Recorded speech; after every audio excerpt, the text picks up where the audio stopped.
hard to believe when we got together in LA that it would be the last time we'd be able to gather as a group, for a while at least. Your sister friends who were there, we love you, and we're so proud that you're being inducted into the St. Louis Media Hall of Fame. Whether 10 years or 40 years, you've always been the same person, and we appreciate that. Real talk, Carole. What you see is what you get. Standing your ground and speaking your truth with integrity and respect. That's why it's fitting that you would be the first Black female news director in St. Louis radio and the first woman of color to become a board member of the Radio Television News Directors Association. Carole, you had to set the bar that let everyone know that they had to come with respect. You're a trailblazer, a newsmaker, a world shaker, a baby maker. Carole, your kindness and compassion is not only for your family, but extends to friends and business colleagues and to anyone in need, as evidenced by your work with FEMA. You were there helping people on one of the worst days of their life, and they were blessed by your caring, loving spirit. We could go on and on about what an amazing person you are and your strength of character, but we'll just end by saying congratulations. Congratulations, Carole. We love you. Love you.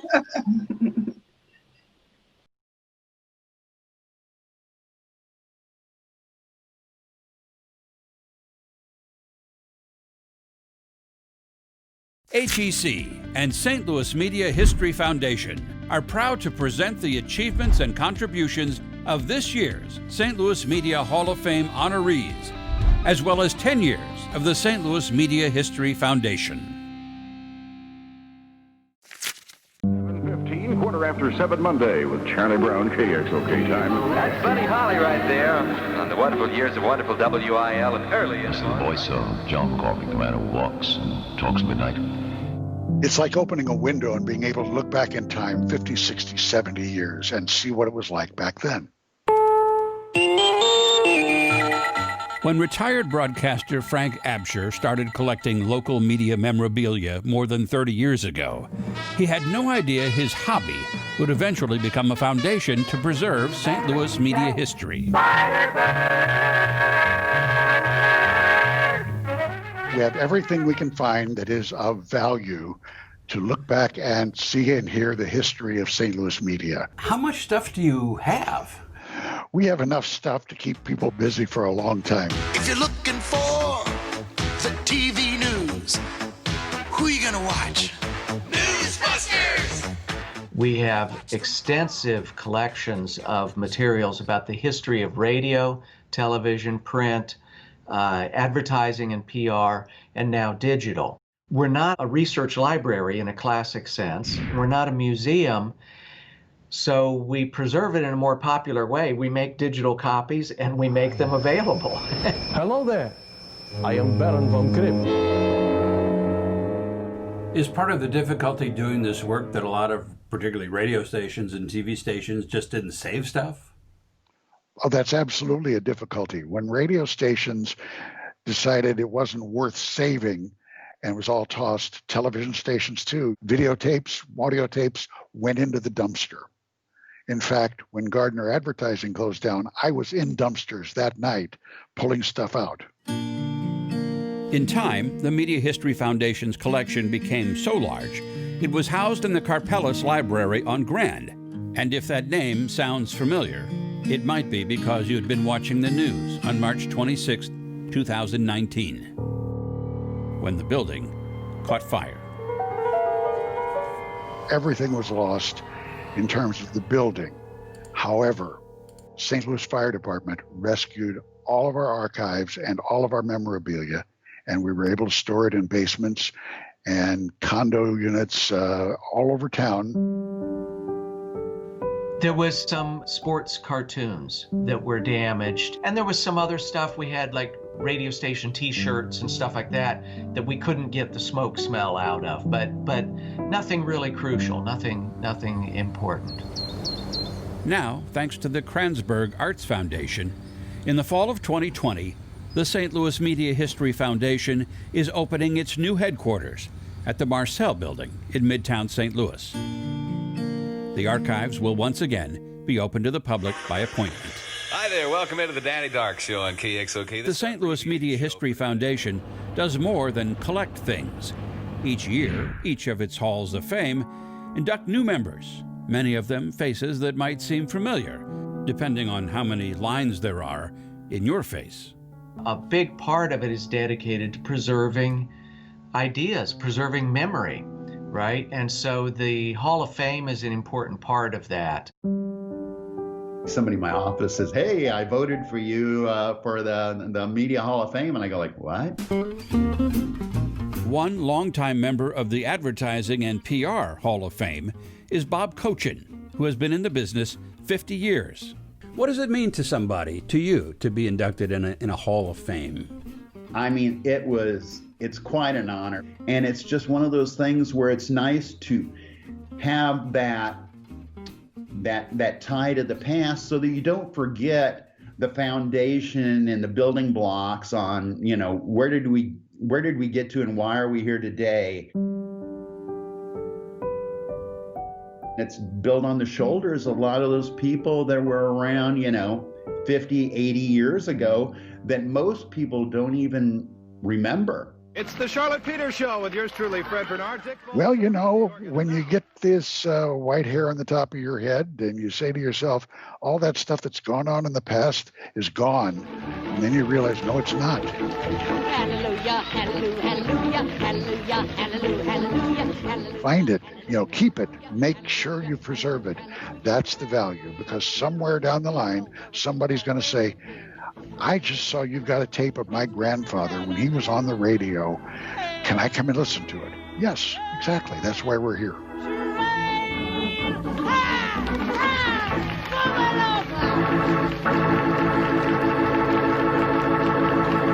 Now, who are you gonna watch? Newsbusters. They ain't afraid of no news.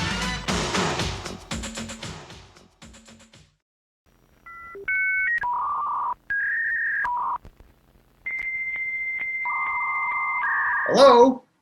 Hello? Oh, hi. Hey, it's Walt Jaschek.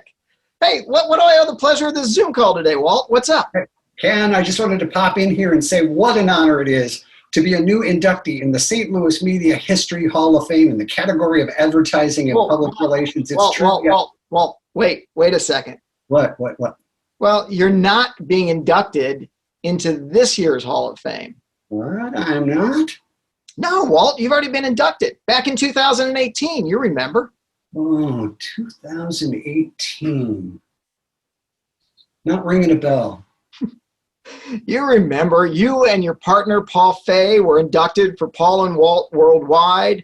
You were brought in for all the award-winning radio work you did, plus all the special contributions you made to St. Louis advertising.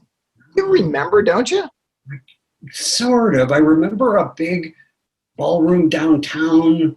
There were a lot of well-dressed people. Oh, there was an open bar. That was it. That was the St. Louis Media History Hall of Fame. Yeah. Look, you and Paul, you gave your acceptance speech. You played a tape of all your funny ads. You were wowing the crowd with your stories. Oh, I know. It was the before times. Yeah, the before times.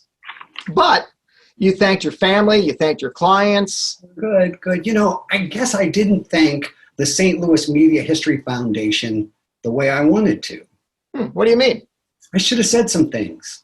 I should have said not only is it an honor to be inducted, I should have said St. Louis is lucky to have the foundation to save, preserve, and celebrate our rich, diverse, and memorable media history. I should have said everybody should donate to the foundation to help keep those memories alive. Yeah, that would have been nice. Yeah, I guess you should have said those things. I should have. Well, it's okay, Walt. You're saying them now, and we do appreciate it. Well, it's my pleasure. But help me remember the 2018 thing of which you speak. Were there tables and chairs and food and people gathered. Oh, yeah, there were people gathered. There were lots of people gathered. Oh, man. Remember people gathered? I do remember people gathered. But we'll get there again, Walt. We'll get there again. From your lips, Ken. From your lips. Well, thanks. But you know what? We ought to get on with the show right now. Oh, yeah, let's do it. I'm psyched. Okay. Good evening. Greetings, everyone. Welcome to the St. Louis Media History Foundation's annual Media Halls of Fame induction ceremony. Thank you for joining us. My name is Eric Rothenbuehler. I'm very proud and happy to welcome you. I speak to you tonight as the president of the St. Louis Media History Foundation. Some of you may know me as well as the dean of the School of Communications at Webster University. We're here tonight to celebrate the achievements of those whose work has made a notable difference for the better in St. Louis media, and those who were born in St. Louis or spent important formative years here and who made a difference in media nationally. We're here to celebrate those whose professionalism, ethics, and creativity produced work of lasting significance. Tonight, we will be recognizing 14 professionals, 14 individuals whose work has earned them a place in the St. Louis Media History Halls of Fame. This is a unique event tonight for us in the organization as well. Not only is this a virtual event rather than our usual in-person celebration, but we've turned that challenge to good effect. We're thrilled to be working with HEC TV, the higher education channel, for the production of this special event, our first ever broadcast induction ceremony. There's another component to this evening's ceremony. 18 months ago, on March 26, 2019, the building that housed our collection of historic media artifacts burned to the ground. Because of the heroic efforts of the St. Louis Fire Department, 95% of our collection was saved. Even better, now we can announce that we've moved into a new home. We're now proud members of the Grand Center Arts community at 3310 Samuel Shepard Drive in the Marcel Building, owned by the Kransberg Arts Foundation. Though still in the process of moving in, we will soon be welcoming members of the public to visit and explore our collections of St. Louis media history. So we are here tonight to honor our new Hall of Fame members and to celebrate our recovery from the fire, something we were only able to achieve with your help, with contributions from friends and partners and support from important St. Louis organizations like the Kransberg Arts Foundation.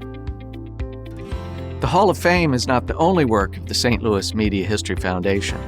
We also collect media artifacts and historical records, digitizing, documenting, archiving, and making them accessible to the public. For many years, we donated materials to the St. Louis Public Library downtown special collections.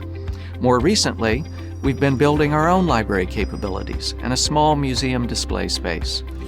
The Foundation's webpage itself has grown into a library of several thousand searchable items. Photos, bios, sound clips, documents, and historical profiles available to any interested member of the public. The webpage, archives, and finding aids serve students and scholars, family members, and anyone interested in researching or just seeing and hearing again the media of the past.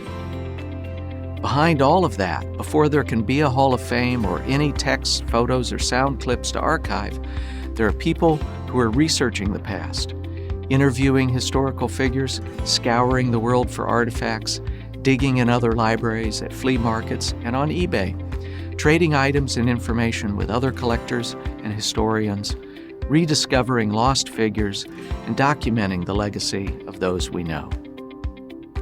This work depends on volunteers, people who donate their time, their talent and knowledge, their own collections, and their funds. If you value this work that we do, if you care about media history and preserving our knowledge of the past, please join us. Your financial support helps us purchase collections and historical materials, maintain our database, server, and recording equipment.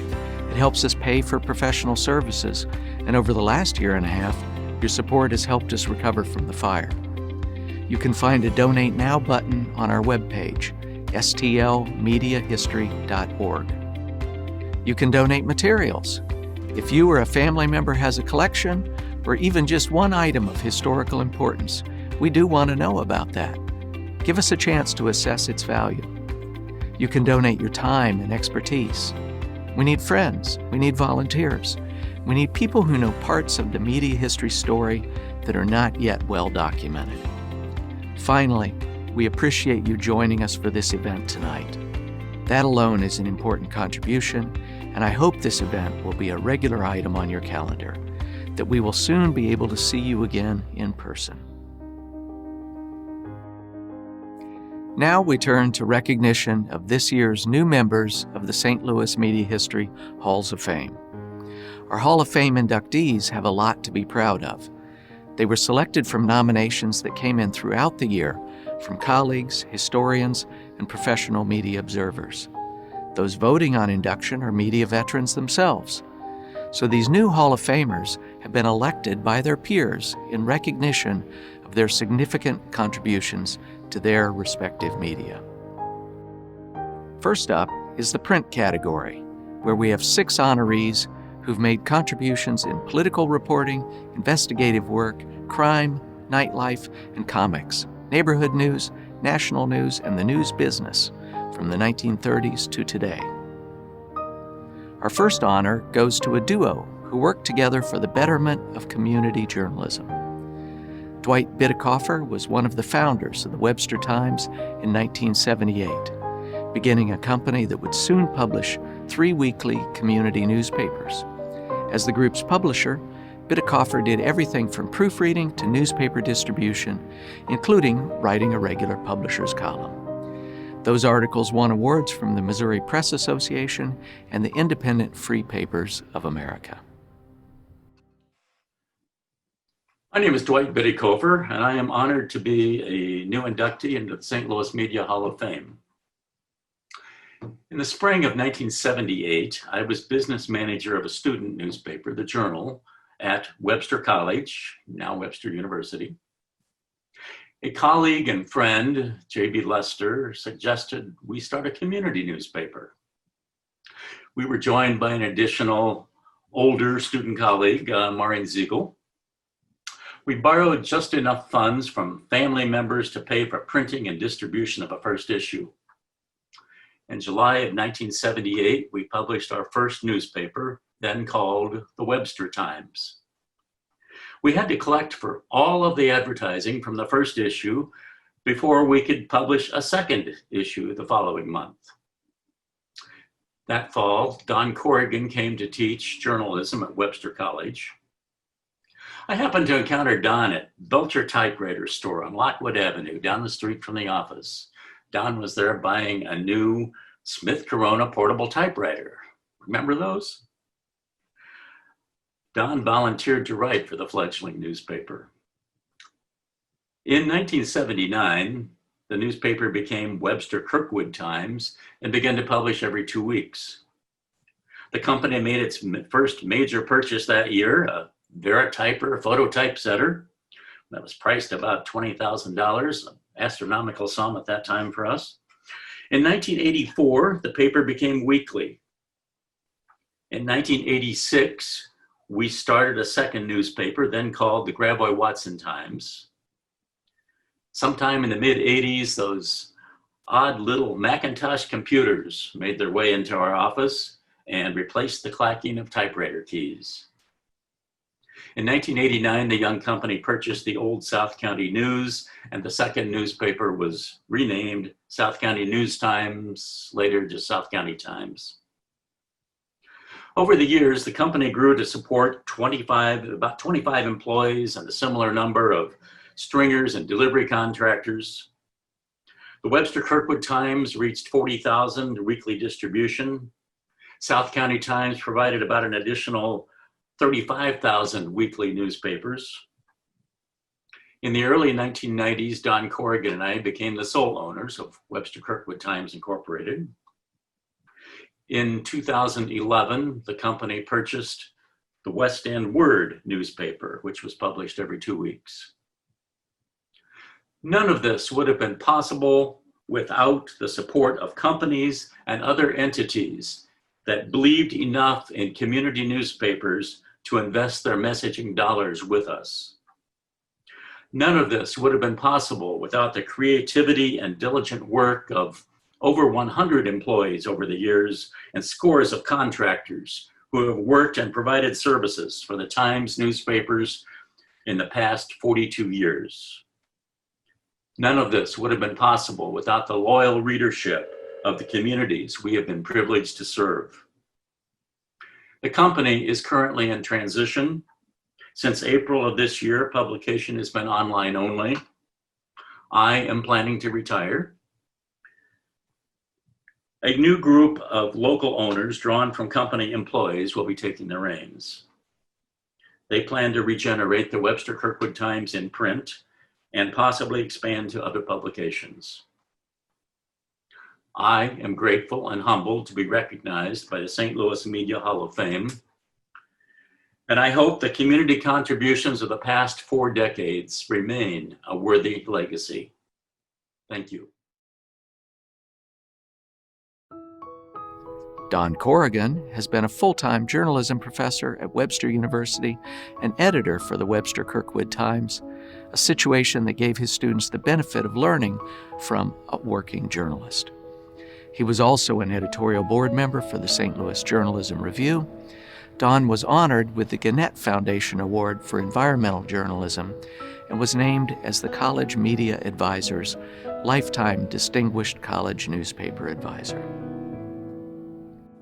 Pandemic. We're in a 100-year pandemic. It's done a heck of a lot of damage to our industry, but even worse things to the many people we cover in the news business. COVID-19 has changed so much. It's changed this annual St. Louis Media Hall of Fame event, an event that I've always enjoyed. It's a chance to schmooze, to exchange handshakes, to tell some tall tales, and yes, to knock back a few drinks. We can't do that in 2020. But I want to thank Ken and Dave and Frank and Eric and everyone with the Hall of Fame for knocking themselves out to make this virtual event happen. It's customary for award recipients to thank mentors, colleagues, partners like my friend Dwight Bitikofer. If only it were possible to recognize the many people who have passed through the doors of the Webster Kirkwood Times over 42 years now. What fun we've had. What highs we've enjoyed, and what lows and heartaches we shared. A lot of shared low points for us boomers is losing our parents. I lost my mother a year ago, but I have to smile because Mrs. Corrigan got me into this business. You see, when I was in first grade, she gave me an ink pad and a nice block type set of letters at 24-point type. This gift was not as cool as the birthday gift that my buddy next door, Billy, got. For his birthday, he got a scale model blue Thunderbird convertible. Can you imagine that? Blue Thunderbird convertible. Billy actually drove his electric car on our street. All the girls and boys in our neighborhoods loved riding with Billy. I was jealous, but I was also concerned about issues like street safety and the impact of income inequality. I made a one-page newspaper from that block type with a screaming headline, all caps, "Billy is a rat," all uppercase. I went up and down the street and sold my scandal sheet for a dime. My mother was mortified. Maybe she was worried about libel too. And Mark Sabelman was not my libel lawyer back then. Mom told me to apologize at every house, give back every dime, retrieve every one of those newspapers. Funny thing though, none of the neighbors gave me back their paper, and they wouldn't give me back the dime. They thanked me and said things like, "Billy's gonna get killed driving that little car in the middle of the street." Or they said, "That 9-year-old has a better car than I do." My first scandal sheet taught me that writing is fun and oh so lucrative. I later became a Belleville News Democrat carrier and collected $1 a week from the neighbors. Let me make a retraction here and add that my friend Billy was not really a R.A.T. rat. Later in high school, he introduced me to Marlboro's, bourbon, and all those interesting articles in Playboy magazine. These things have proved very helpful in journalism. It seems fitting that in this century year of suffragettes and strong women, I should note Mrs. Corrigan and also other good women who have helped the Webster Kirkwood Times as mentors, as advocates, and as sources. Some celebs have made great feature stories. Women like Phyllis Diller, Charlotte Peters, Marcia Mason, Mary Engelbright, Lori Chalupny, and Isis the Belly Dancer. State Reps Marion Cairns, Emmy McClellan, and Deb Lavender have been so helpful for our stories to explain how the State House in Jefferson City works, or how it doesn't work. Kay Dry, Diane Sheehan, and Deb Wilson, they helped us with some interesting stories on Times Beach dioxin problems and those 3 Mile Island nuke trains rolling through Webster Kirkwood in the 1980s. Kay Dry inspired me to be a member to this day and to be at the founding of the Society of Environmental Journalists. Some reporters in here may have been in Kay Dry's basement filled with file cabinets full of articles and information about radioactive waste. It's a fun story. Women activists have often been dismissed as gadflies, but a lot of them have helped us out in the newspaper business too. Women like Billy Roberts on MSD and utilities, Yvonne Logan, who helped us on peace and religious issues, Harriet Patton, who was ahead of her times on Black Lives Matter, Teresa McCauley on schools and parents as teachers, and more recently, Becky Morgan and Barb Finch on sensible gun laws. Some of the female mayors in our suburbs with names like Sweet and Tram and Sheffield and Williams and Welch, they've helped arrange for us to cover political candidates who come to town with names like Clinton, Bush, and Romney. Thank you, mayors, I think. Some of these women are long gone, but they always have a place in the Webster Kirkwood Times newspaper archives. They will always be a part of my personal St. Louis Media Hall of Fame. So thanks, Mom, thanks, ladies, and thanks once again to the St. Louis Media Hall of Fame for this honor that I will cherish.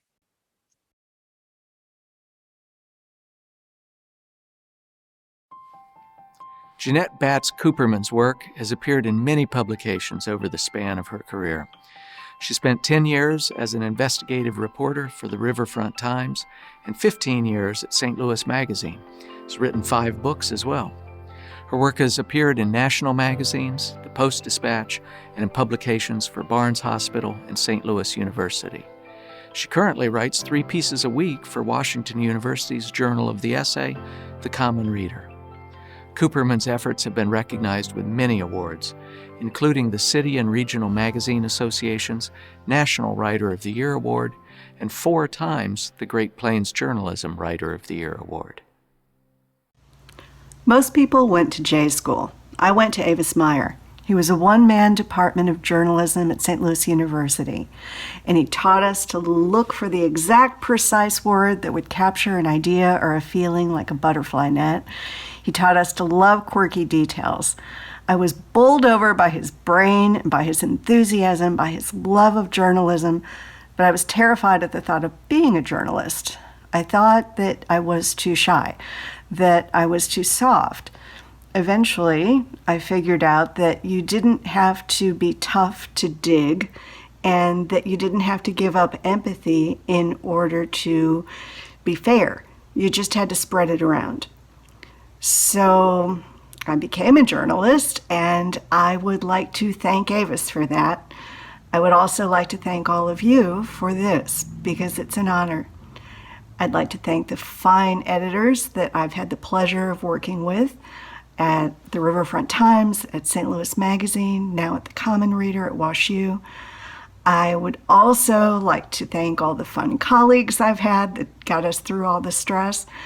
And I'd like to thank every single person who ever handed me a manila file folder full of documents that maybe I wasn't supposed to see, or opened their hearts to me, opened their lives to me, allowed me to inspect the most personal details. I'd like to thank everybody who took the time to explain ward politics or court filings or psychiatric diagnoses or physics.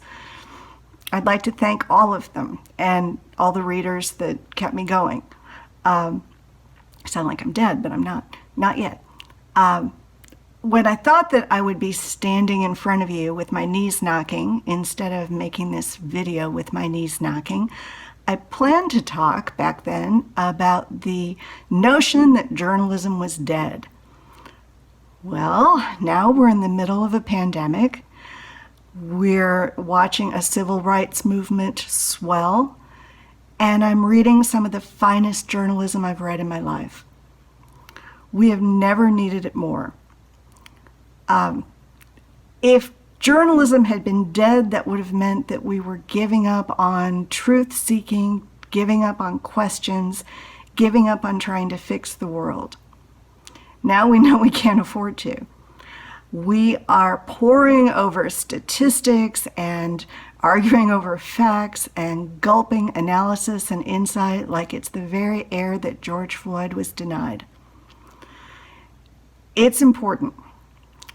Journalism is a rough draft of history, and we need it to be as thoughtful and as polished a rough draft as possible. We need it to rely on real history, to be informed by it, to put things into context, to include a mix of voices. Stories can't all be told in pictures and audio. They can be enhanced by them. But journalism that is in print form, even when it's electronic, lets you pause and absorb and question. It lets past and present and future come together. It lets the reader get inside the mind of the writer or the subject. It gives it a different kind of imaginative life. And I think that right now, when we are fighting for our lives and our democracy, it is truly more important than ever. It's powerful. So I thank you for this and for keeping it going. I also think that there can't be anything more fun to do. When else can you ask strangers crazy questions, even if you are shy, and pry into the past, and dig up documents from the 1800s, and scrub up in a cholera tent, or persuade a Roma family to trust you, or interview monks and murderers and jazz musicians and con artists. The pay is lousy, and the job is often hard, and the critics keep telling us that journalism is dead. But it has made me feel very much alive. Thank you for the chance to celebrate that.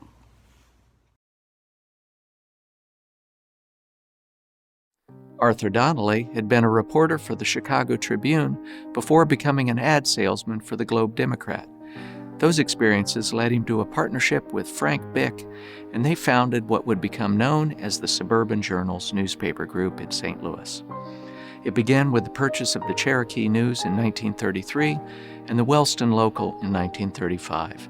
By the time they sold the chain in the mid-1980s, there were 33 separate papers in Missouri and Illinois, with a combined free circulation of over 800,000 households. His grandson, Robert Donnelly Jr., is accepting the award tonight. Hi, I'm Bob Donnelly Jr., grandson of tonight's inductee Arthur Morgan Donnelly, and proud to be a third-generation former publisher at the Suburban Newspapers of Greater St. Louis myself. It is truly my honor to accept this recognition of Arthur as founder of the Suburban Journals. On behalf of the entire Donnelly family and all the dedicated employees who helped us get the newspaper out every week through our 50 proud years of ownership, I'd like to thank the St. Louis Media History Foundation and especially Executive Director Frank Absher for tonight's honor. Art had been a reporter for the Chicago Tribune and figured the logical place to work here in his adopted hometown would be as a reporter for the St. Louis Globe Democrat, our morning daily here at that time. However, when he applied, seems there were no openings for reporters, so he accepted a job as an ad salesman instead and continued on in that role for about a decade until he heard of a newspaper for sale in Wellston. There's a colorful family tale surrounding the financial strategies Art Donnelly employed in amassing the funds he needed to purchase this newspaper, involving his very last dollar in the world and then some.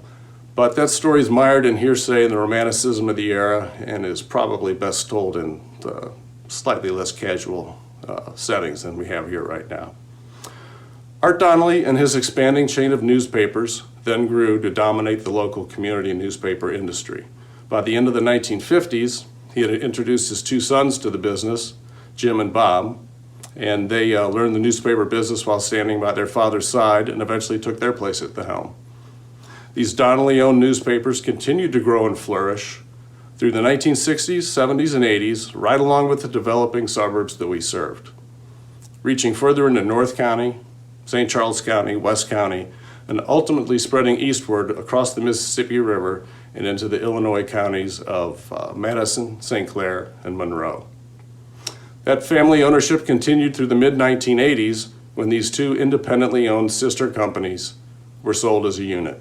When all was said and done, the Donnelly side of the equation accounted for more than 2/3 of the Suburban Journals as a whole, as determined by sales price when the two family companies were purchased in tandem. I mentioned I was a third-generation publisher at the Suburban Journals. I returned to the fold 16 years after the sale of our family business during the Pulitzer days of ownership, was hired as the advertising sales manager and then later named publisher of the Jefferson County Publishing Group. It gives me a great deal of satisfaction to think that my accomplishments there made my grandfather smile down on me from above. I must say that I've always enjoyed and proudly embraced the whole ink in my veins aspect of my family heritage.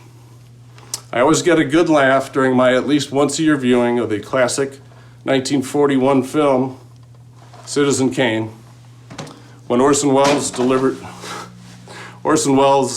the following line as 20-something-year-old Charles Foster Kane about to decide where he wants to go and when he inherits the family's media empire.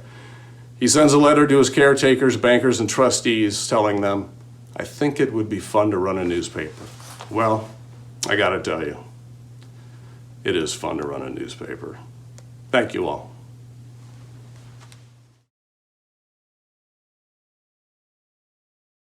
Dan Martin is one of the small elite group of artists responsible for the daily Weatherbird cartoon in the Post. He began that job in 1986. Dan's additional duties included authoring the weekly Postcards from Mound City cartoon and other illustration and editing assignments.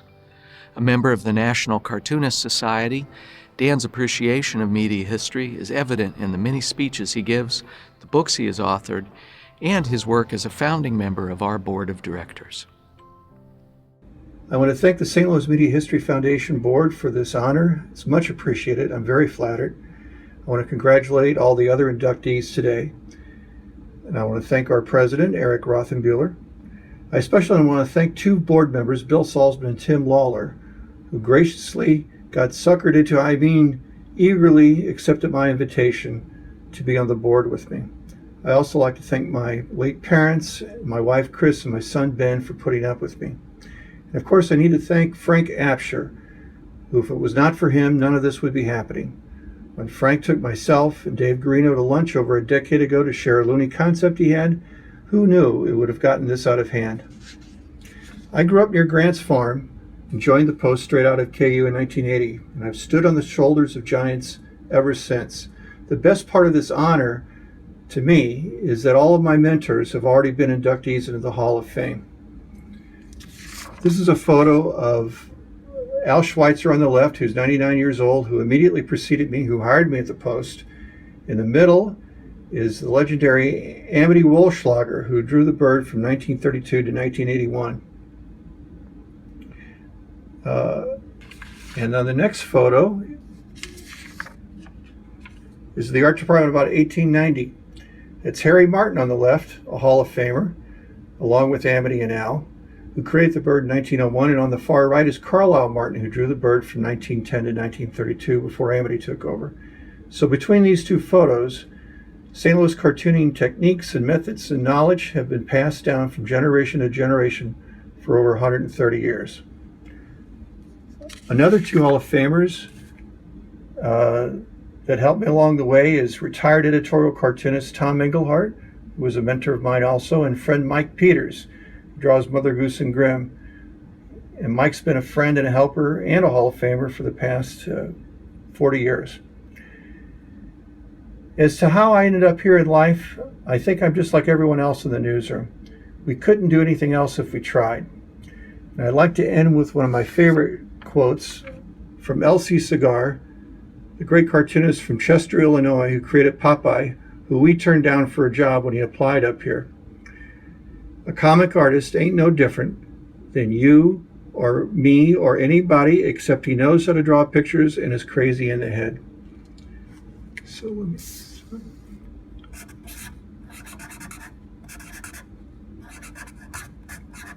Thank you all very, very much.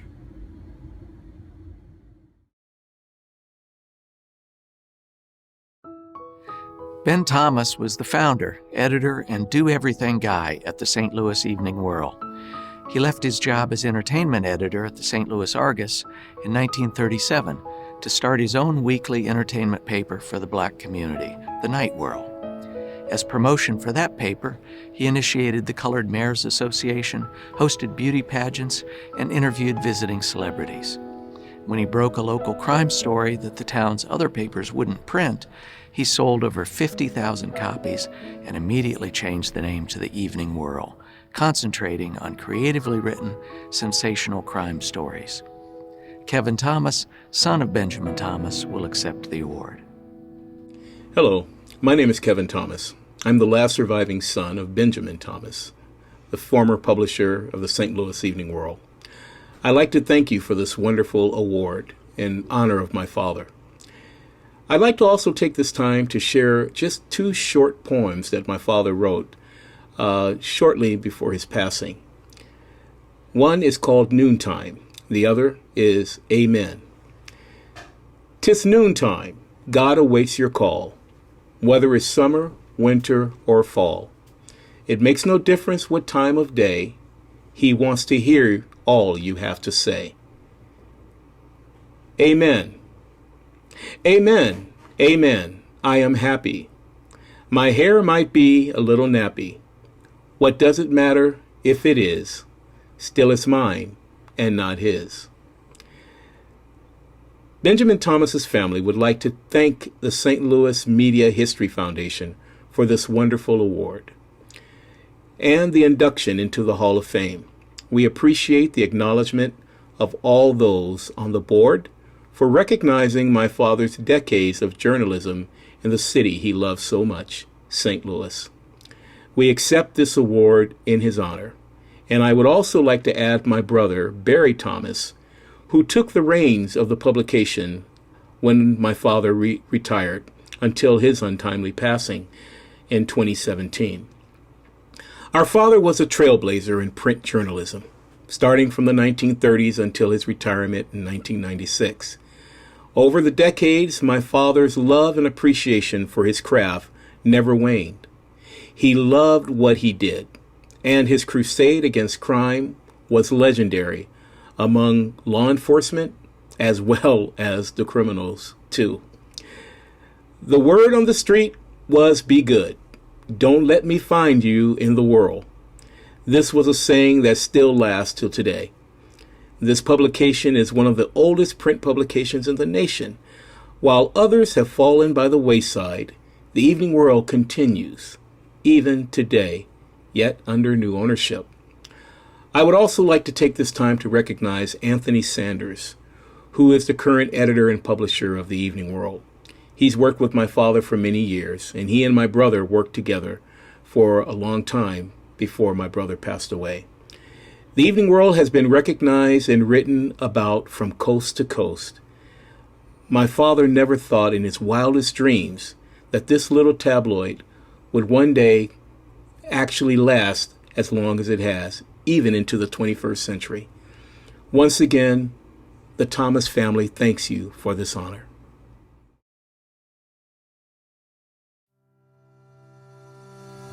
Next is the television category, where we have 4 honorees this year. Again, their work represents the diverse aspects of television itself. We have a television news producer, a news anchor, a sportscaster, and a leader in public service broadcasting. Fred Caesar began as an intern at KMOX-TV in 1967. By the age of 20, he was the producer for the station's weekend newscasts while still a student at Washington University. He became a full-time station employee when he graduated and even dabbled in on-air reporting. He moved to KSD-TV 5 years later as assistant news director, also serving as news director for KSD Radio. Later came Harrisburg, Pennsylvania, where he was executive news director for a multi-station broadcast group, then to Portland, Maine as news director, where he won a regional Emmy. I thank the St. Louis Media History Foundation for this honor. I'm proud to be included in the Hall's class of 2019. I'm especially honored to be inducted with Tom O'Neill, with whom I worked with at KSD-TV in the 1970s. Like those who have preceded us into the Hall of Fame, it is a great honor to be recognized and to be remembered for our bodies of work that contributed to years of informing our fellow St. Louisans. The Hall of Fame includes many who I respected while growing up and from whom I learned the business. I was proud of my years of work at then KMOX-TV and then KSD-TV. We had a great time in the late 1960s and the 1970s. When I started, I was a business student at Washington University, working part-time at KMOX-TV. In my senior year, I was the producer of the weekend newscast. Back then, our names appeared at the end of the newscast, and a professor on Monday mornings would often ask, "Why did you lead with a certain story?" And I was told in 1970, at the age of 20, that I was the youngest producer of newscast among the 7 owned CBS stations. For a while, I was an assignment editor. Now that was an interesting job. In that job, I share recognition with the crews that did the actual news gathering based on my assignments. I'm glad to see that the Hall of Fame includes some of those video news gatherers I worked with: Charles Bond, Dick Deacon, Ray Hofstetter, and Leo Tevlin. At KMOX-TV, when I started as a news editor, we were using 16mm film. Then I was fortunate enough to be the assignment editor at KMOX-TV when we were one of the first all E&G newsrooms in the country. Back in the 1970s at KMOX-TV, and then later at KSD-TV, there was the challenge of the first remotes, the first live from the top of the Gateway Arch, the first from a helicopter, the first double hop, the first multiple remote newscast, and so on. Now that's the norm of any daily newscast. While I did some on-air reporting, including the worst plane crash in St. Louis history in July of 1973, most of my reporting was mainly special reports. My only anchor job, if you want to call it that, was at KMOX-TV during a newspaper strike in the early 1970s when I was the weekend assignment editor.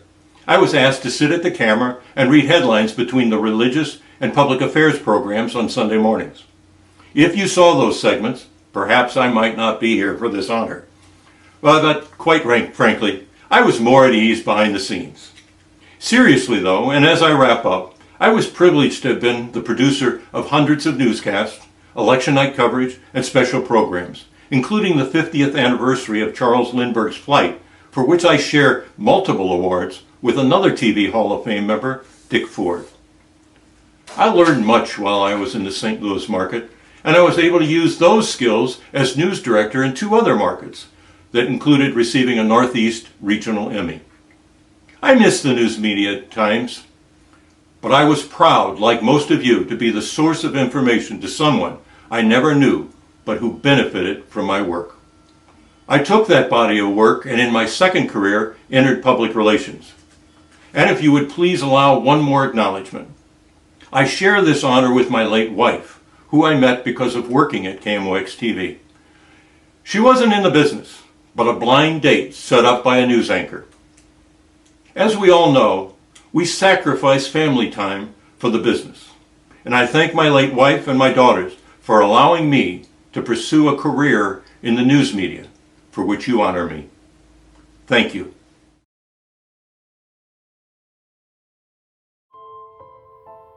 Jack Galmiche took the post of the president and CEO of the 9 Network, owners of KETC-TV, in 2006.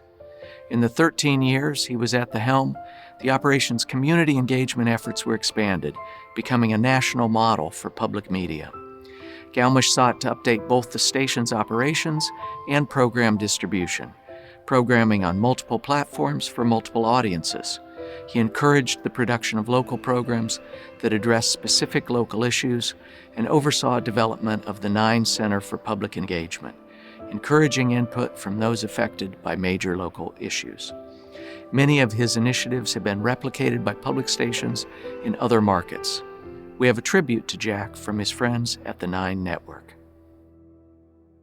The 9 Network lost its leader, and St. Louis, a devoted public servant. President and CEO Jack Galmiche, who headed the station for 13 years, died suddenly at the age of 71. Under his leadership, the 9 Network has expanded its service to our community. He championed the American Graduate Initiative, early childhood education, the arts, science and technology, the environment, and more, building a model of public engagement that's now being followed by stations around the country. He embraced new technologies, enabling the 9 Network to expand its programming to 4 channels and to reach new audiences through digital distribution. And he was the driving force behind the creation of the Public Media Commons in Grand Center, a place to bring St. Louisans together. When he came to the 9 Network from Oregon Public Broadcasting, Jack was coming home. He was born and raised here, shaped by this community. He was a graduate of St. Louis University and a member of its national champion soccer teams in 1967 and 69. Just this past March, he was awarded the Billikens Hall of Fame Distinguished Alumni Award. Also this year, he was honored by APTS, America's Public Television Stations, with the Pillar of Public Service Award. Each of us are provided a moment in time when we are entrusted to care for this treasure of public media. And I often ask myself, how am I doing? It really depends on how well we are listening to and engaging with those we serve. Our mission is simply stated as igniting the spirit of possibility. The reason we exist is to ignite the spirit of possibility in the people of our region. Thanks to Jack Galmiche for leaving the 9 Network far better than he found it, prepared to continue serving St. Louis for generations to come.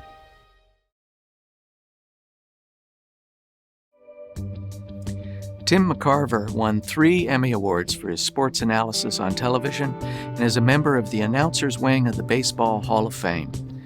The former St. Louis Cardinals catcher has done play-by-play on all 4 major TV networks and was in the broadcast booth for a record 24 World Series. After he stepped down from network baseball broadcasts, he continued doing Cardinal baseball for Fox Sports Midwest. In 1992, he served as a host on CBS TV of the Winter Olympics. McCarver captured the Ford C. Frick Award for his major contributions to baseball in 2012. This is Tim McCarver calling, and I would just like to thank those responsible for inducting me into the St. Louis Media Hall of Fame. It's a wonderful honor. St. Louis is actually almost my first home. Even though I'm from Memphis, I love St. Louis. I've loved playing there. I've loved broadcasting there. I've loved coming back. And even though I've left for some time, my thoughts are with the St. Louis Media Hall of Fame, and my gratitude is with the St. Louis Media Hall of Fame. I thank you so much from the bottom of my heart. Thank you very much. Tom O'Neill was at Channel 5 for 15 years, followed by 25 years at KTVI. He got his first TV job working behind the cameras at KCMO in Kansas City while he was still in college. After graduation from UMKC, he worked as a news anchor at KFVS in Cape Girardeau, moving to KSD-TV 2 years later.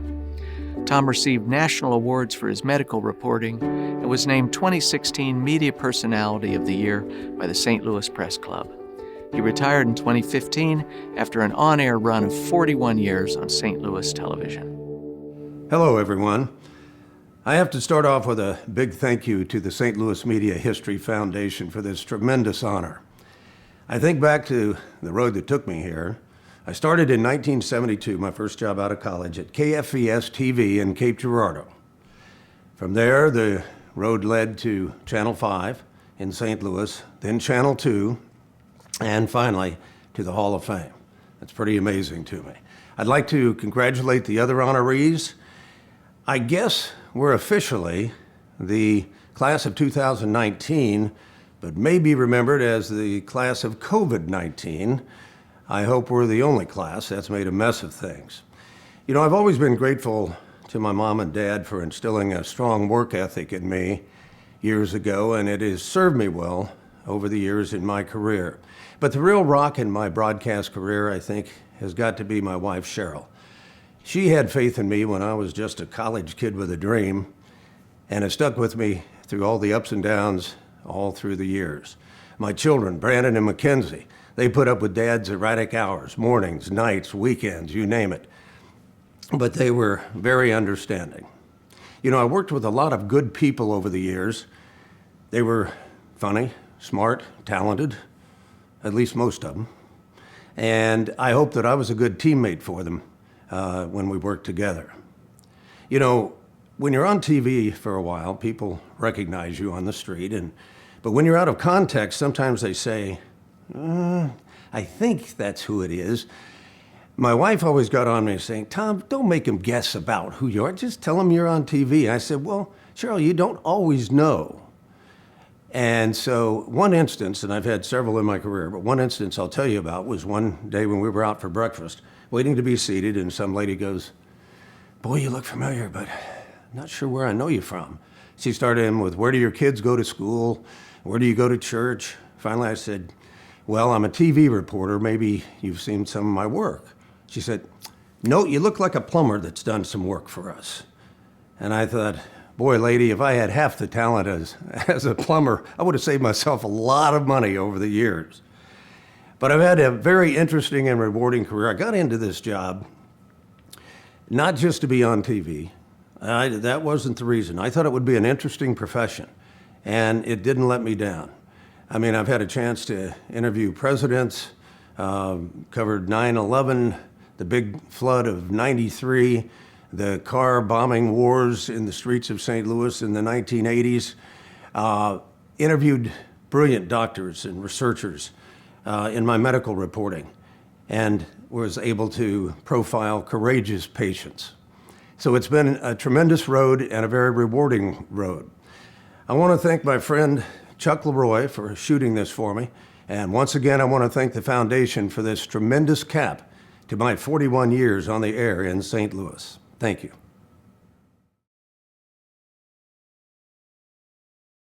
Hi, folks. I'm Bob Dotson. Think of what you pass by every day but don't see. What we know about America mostly comes from journalists who travel in herds, trailing politicians or camped out at big stories, pouncing on problems to repeat over and over again.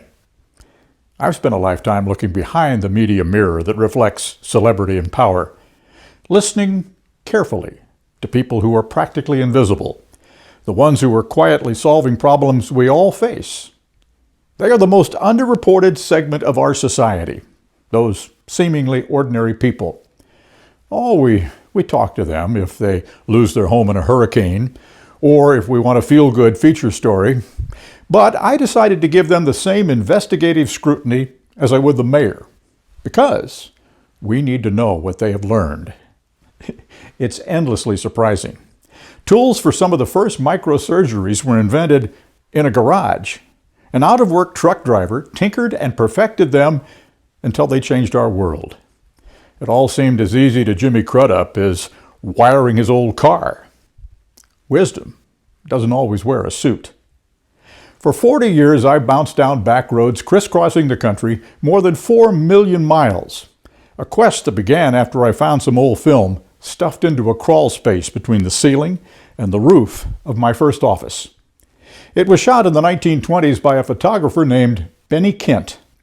He saved his images that bosses did not want, pictures of women wearing more than bathing suits, Native Americans running oil companies, and entire towns built and governed by freed slaves who had been excluded from white communities. Eventually, these stories slid into the shadows and disappeared. Memory is too fragile a thread from which to hang history. Looking at what Benny Kent thought was important enough to save, I began to realize how much of our American story is disregarded. Tales told only if someone bothers to rescue them. That's why it's so important to preserve media history. When grandkids know our stories, they begin to see not just how we differ, but what we have in common. The shortest distance between two generations is a good story. Doesn't matter if dreams soar or shatter. Nothing is more American than optimism that overcomes hardship. That spirit is the reason this country survives, despite our well-documented and oft-repeated shortcomings. The real story of America is people inspired by a common dream who band together to overcome great odds. Some live their lives with extraordinary passion. They don't make headlines. They make a difference. Working in media is a bit like riding on smoke. After a brief mention, what we did will drift away. But the lessons we learned will linger if they are preserved. Do what you can, my friends. Thank you, Bob Dotson, for that great story. You know, we talk a lot about stories with the St. Louis Media History Foundation. In fact, what we do is preserve the memories and the history of our rich St. Louis media. Let me tell you a personal story. A number of years ago, we received the archives of the Ad Club of St. Louis. It was a treasure trove of material.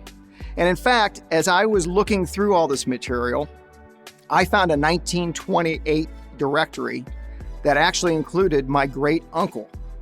And this was a piece of family history that was completely lost on our family. We didn't realize that my great uncle had worked in the advertising business. My name is Ken Ohlemeyer. I'm a past president of the St. Louis Media History Foundation, as well as a current board member. Thank you so much for joining us tonight. I want to ask you if you would consider a donation to our foundation. We are a 501c3, and your donations are completely tax deductible as allowed by law. We need your help. Would you go right now to www.stlmediahistory.org and click on the donate button? We appreciate anything you can give. Thank you so much for being with us tonight. The radio category is close to my heart. We all have our passions. And tonight, we have two deserving honorees. Both made significant contributions here in St. Louis and went on to significant work in the industry nationally. Carole Carper attended Fisk University in Tennessee, where she began her radio career. She later became the first black female news director in the St. Louis radio market, taking that position at KADI AM/FM in the mid-1970s. Having previously been heard on WESL, she later went to KKSS before moving to the Los Angeles market. Her work at KADI won her recognition by the Missouri Radio TV News Directors Association for the Best News Feature, beating out work by news powerhouses statewide. Carole was the first black woman appointed to the national board of RTNDA in 1985. Hello, St. Louis, my hometown and birthplace. I had no idea getting introduced to radio at Fisk University would lead to a 30-year broadcast and print medium career. As a high schooler, I remember going into KATZ radio station. Donnie Soulfinger Brooks was plugging our club dance for the Shy Lights. In fact, I found an old photo of my brother's social club, Gentlemen Incorporated. In it, he's posing with popular DJ Jim Gates, who was spinning records for their party. Who knew that it would be Jim Gates who would give me my first radio job at WESL in East St. Louis, Illinois. I did newscasts, had a public relations show, and served as a receptionist. I worked with Lou Father Times, Sweet Charlie, Gary Go Get 'em Stidham, and Tiffany Hall. WESL led to Richard Miller hiring me as news director at KXLW KADI.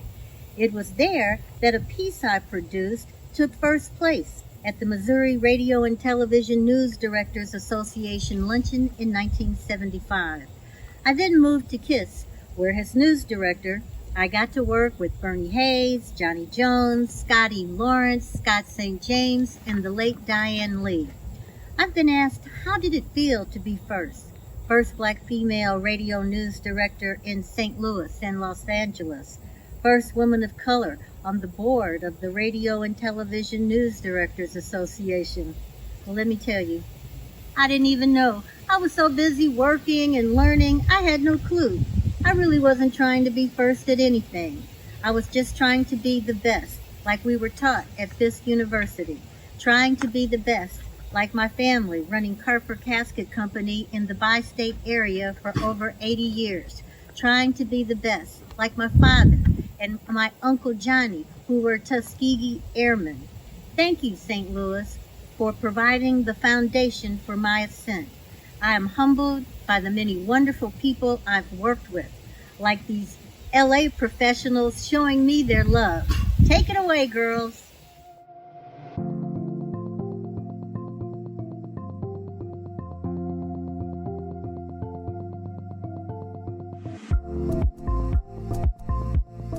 Hi, Carole.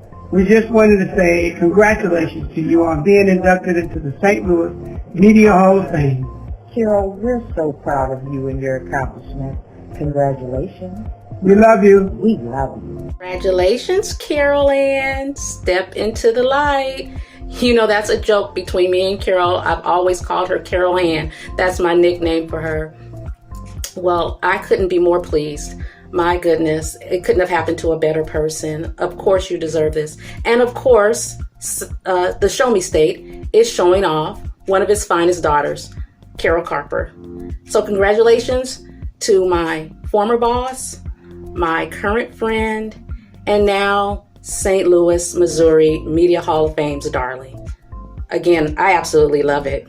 God bless you. And we'll talk soon. Bye. Carole Carper. David Mitchell here. I just want to say congratulations on your induction into the St. Louis Media Hall of Fame. Definitely well-deserved honor. You're a wonderful person. I want to say thank you for all that you've done for me. I love you. And again, salute. Congratulations. Hi, Carol. It's Kai. Congratulations on being honored and inducted into the St. Louis Media Hall of Fame. I'm so super excited for you. And no one could be better for this honor than you. You know, we've known each other for years working at Urban Network together. Our families, your children, my mom, your mom, we're like sisters. And, you know, words cannot express how happy I am for you. You are the most deserving. Congratulations, my sister. Continue to shine and do your thing. Love you, my sis. Hey, Carol. What's going on, baby girl? Congratulations on your induction tonight. I don't know what to say. You know, I can go on and on and on like Erykah Badu about you. Smooth, you know, great mentor, great friend, someone I could talk to anytime about anything, you know. You're just a cool person. I'm glad that I know you. I'm glad that I work with you. I'm glad that we're friends. And you know what? You mean a lot to me, and I love you. So congratulations. You deserve it. There's a quote that says, "A good leader is one who knows the way, goes the way, and shows the way." Carole Carper, you've done all three in excellence and done them very well. We salute you, we congratulate you, and we love you. You're amazing, and you deserve this honor. Hey, Carole, I just wanted to take a minute to congratulate you on being inducted into the St. Louis Media Hall of Fame. They could not have chosen a better woman for this distinguished acknowledgement. You know, I just am so proud of you, and you know I love you dearly, and this is something that is overdue, but most definitely on the one. So from St. Louis to Los Angeles and all points in between, we wish you love and congratulations. Congratulations, Carole. We love you. We love you.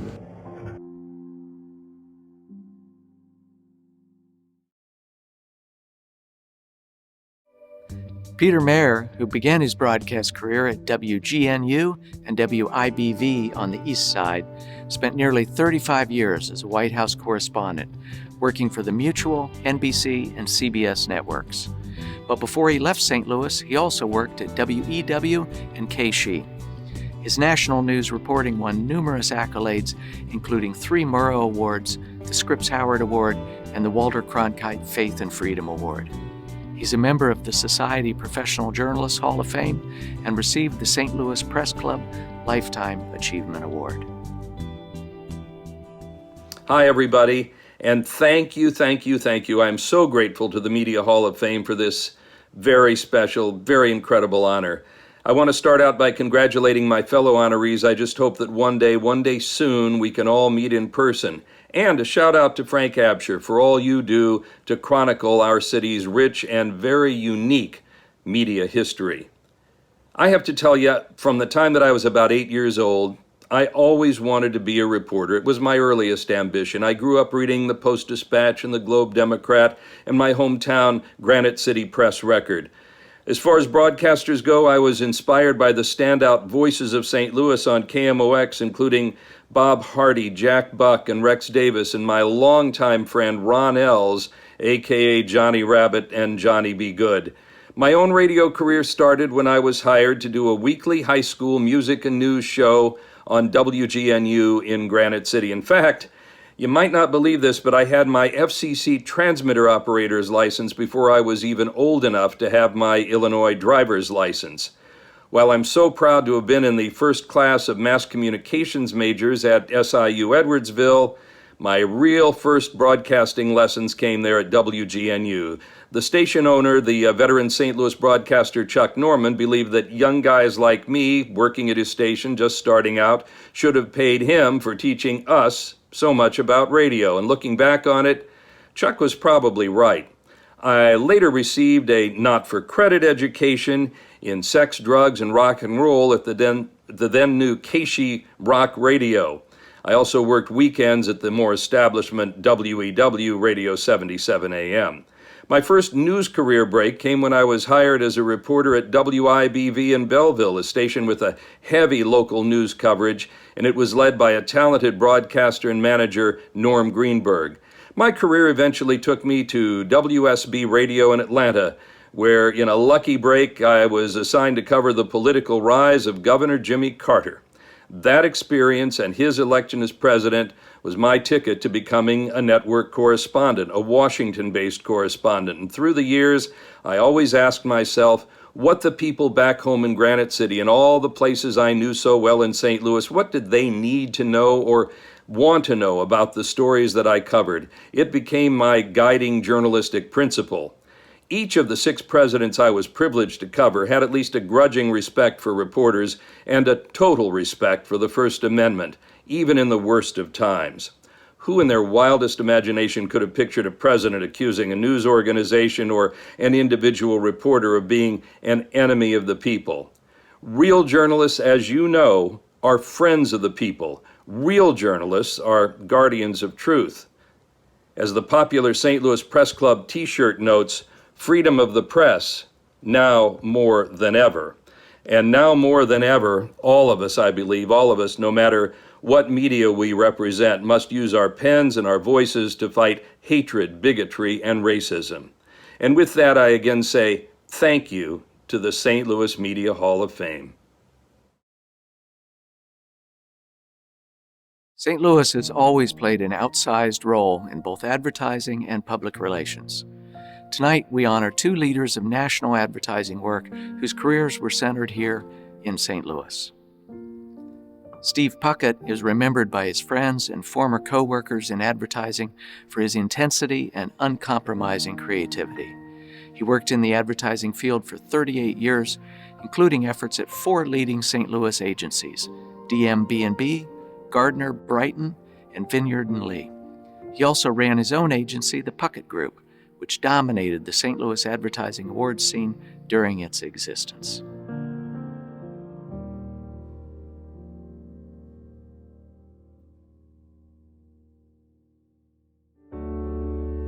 Dick Vinyard worked at 3 major agencies before he founded his own, racking up a total of 50 years in the advertising business.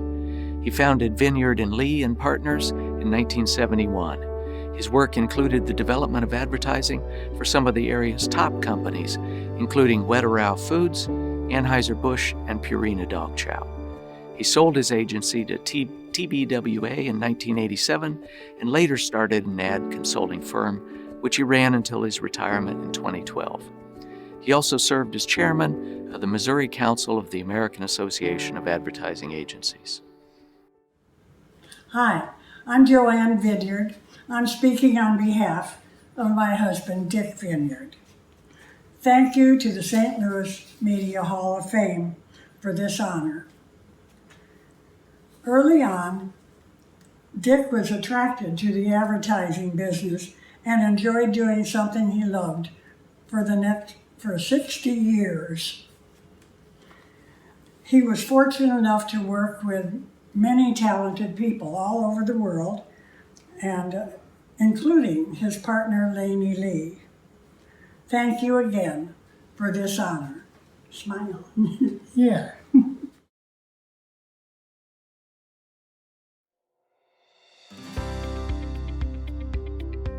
Before we go farther, and there is any chance of forgetting anyone, I want to express our gratitude to the organizations and individuals who helped with the production of tonight's event, our sponsors and our partners on this event and the rest of the work of the St. Louis Media History Foundation. Our thanks as an organization and my personal gratitude for their generous support to Nestle Purina, Pat Shields and Friends, the Catholic Health Association of the United States, KETC TV, the 9 Network, the School of Communications, Webster University, Dennis Riggs and his entire team at HEC TV, our producer, Gabe Duwarin, and the Kranzberg Arts Foundation for their assistance with our move into Grand Center. That brings us to the end of our presentation tonight. It's been a wonderful affair. I thank you all for joining us.